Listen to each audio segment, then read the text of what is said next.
एकादशी केमती करेंगे एकादशी आम भावती हाँ ठीक अच्छे एकादशी तो अच्छी कौन टी उपास करदे रुटी फुटी खाଇବା शांति रहा नाई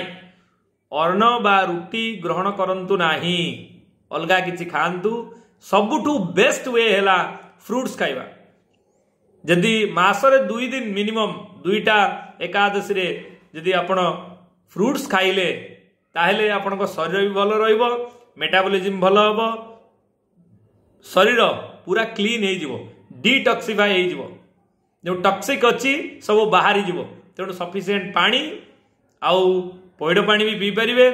आकुरस भी पी पारे आउ फ्रूट्स खाइबे ताहले या ही प्रकृत एकादशी प्रभाव आपण शरीर उपरे देखा हबो आपण चिक चिक मारिबे तेणु एकादशी रे एमती करंतु बहुत भल हबो देह मन भल रहिबो सबु स्पिरिचुअल प्रोग्रेस भी हबो।